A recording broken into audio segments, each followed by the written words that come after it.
What's up everybody and welcome to another edition of AGR's Pop Culture Reviews. Now today's review is kind of a peculiar case of mistaken identity, or maybe not realizing what you're trying to promote. Now for some reason, this particular piece comes in some of the most generic packaging I've ever seen. And because of it, they may not have understood what version of Batman this was. Now, of course, we know that this is not the Dark Knight Returns Batman, but before you make a federal case out of it, just hear me out. This is more inspired by Jim Lee's version of Batman Hush.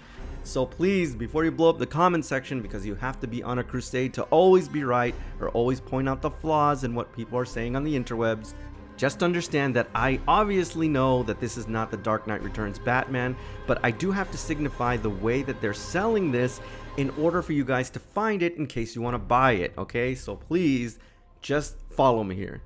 Now, after that long-ass disclaimer, today we're going to be reviewing DC Comics and GameStop's version of Batman, The Dark Knight Returns by Jim Lee, sort of, not really, but whatever, let's take a closer look. Okay, so let's cut the crap. Mistaken identity aside, any Batman fan knows exactly what the hell this is. And I have to say, the minute I took it out of the generic packaging, I was really impressed with this piece.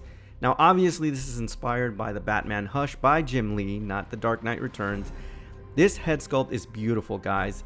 Everything about it looks great. I love the colors, the textures are really well done, the face is amazing, and those whited out eyes look great. I also love those creases in the brow. It just looks spectacular and exactly what we see in the comic. Beautiful. Section and upper torso of this piece are also spectacularly done.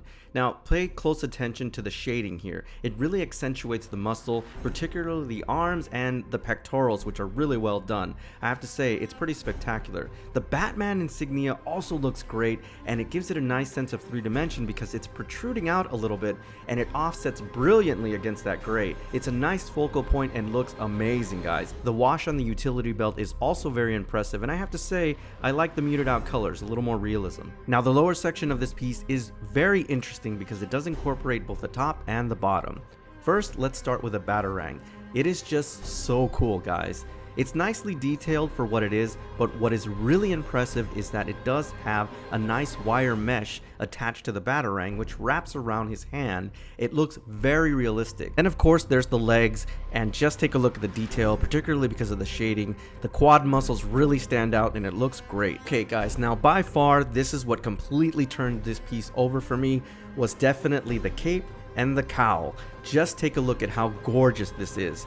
In terms of diamonism, it is electrifying. It looks like he literally just leaped off a building onto the gargoyles and is about to leap off again with the Batarang. There is so much detail in terms of the brush technique and the shading. It's just amazing, guys. And here's the other thing, it gets a lot better because there's so much detail on the reverse side. I can't even begin to think why somebody would not mirror this piece, and here it is, guys.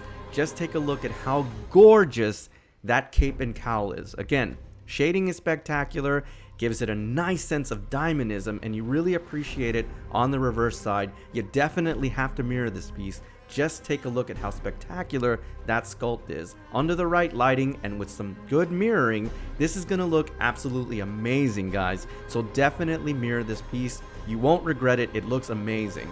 Now, I've said this a lot of times in my reviews, but gargoyles and Batman is a bit of a cliche right now, particularly when it comes to the bases. Sometimes I think it's lazy, but here it's actually done very well. The gargoyles look a little bit different. They actually look more like dragons. Overall, this doesn't bother me, and it just looks nice. And again, relative to the piece, this is a very small footprint, even though they do protrude out. Nevertheless, it still looks good. I like the base, I have to say.